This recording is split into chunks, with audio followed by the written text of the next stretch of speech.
This is Plant-Based Briefing. New study finds 57% of U.S. adults consume pro-inflammatory diets, by Courtney Davison at forksoverknives.com. And I'm Marian Erickson, host of this curated content plant-based podcast, where I narrate a variety of articles on plant-based and vegan living with permission in about 10 minutes or less every weekday, because there are so many reasons to live this lifestyle, for the animals, of course, but also for human health, for the mental health of the workers, for the environment, biodiversity loss, the oceans, wildlife extinction because of wildlife killing programs by the USDA and others to protect livestock. There are so many reasons. So I do the research, I curate a variety of articles on the many, many reasons to live this lifestyle and share them with you here. You can listen while you're doing other things. So now let's get to today's plant-based briefing. New study finds 57% of U.S. adults consume pro-inflammatory diets, by Courtney Davison at forksoverknives.com. A recent large-scale analysis has found that the majority of Americans are eating an inflammatory diet, increasing their risk for a range of health problems, including heart disease, type 2 diabetes, and cancer.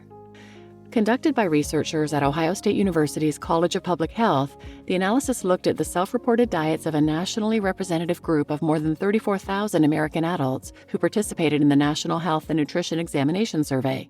Researchers scored each participant's diet using the Dietary Inflammatory Index, DII, a tool designed to assess inflammation in the diet.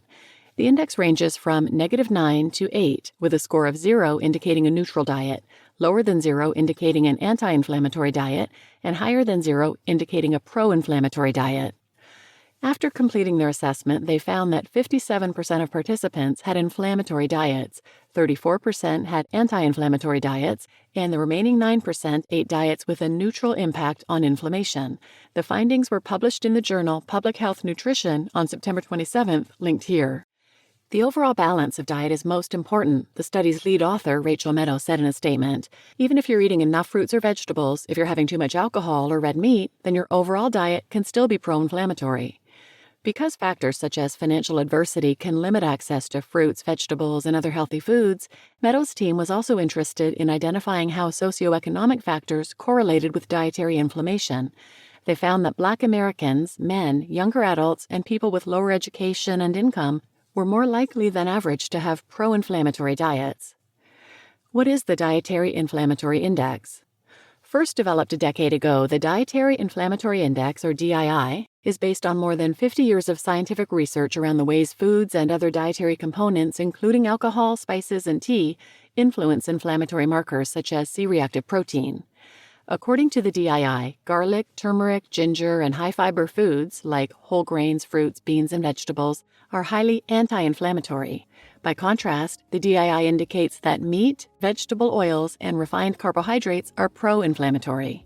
A 2021 umbrella review linked here, including data from more than 4 million participants, found that the DII was a useful predictor of health outcomes, with pro-inflammatory diets leading to higher rates of chronic diseases. Moving toward a diet with less inflammation could have a positive impact on a number of chronic conditions, including diabetes, cardiovascular disease, and even depression and other mental health conditions, Meadows said. Inflammation is a necessary tool for healing the body from infection and injury, but excess inflammation can lead to serious health problems over time. Healthy lifestyle choices can prevent and mitigate this type of inflammation. There are several factors that contribute to chronic inflammation, and they all interact. Even sleep is a key component, said Meadows. Diet can be used as a tool to combat that. You just listened to New Study Finds 57% of U.S. adults consume pro-inflammatory diets, by Courtney Davison at forksoverknives.com. And I'm your host, Marian Erickson. And frankly, I'm surprised the number is that low. I'm surprised it's only 57% have pro-inflammatory diets. But if you're interested in hearing more episodes on chronic inflammation and pro-inflammatory diets and chronic disease, just search inflammation or inflammatory where you listen, and I'll link a few in the show notes. 158, how to eat to reduce plantar fasciitis pain. 203, foods that cause inflammation and which foods are anti-inflammatory. 286, using green tea to help prevent cancer and treat cancer. 373 and 374, healing autoimmune disease with supermarket foods. 570, anti-inflammatory diet for lupus. And 698, plant-based diets and 3 types of arthritis. So feel free to check those out, and please share this episode with anyone who might benefit, and thanks for listening.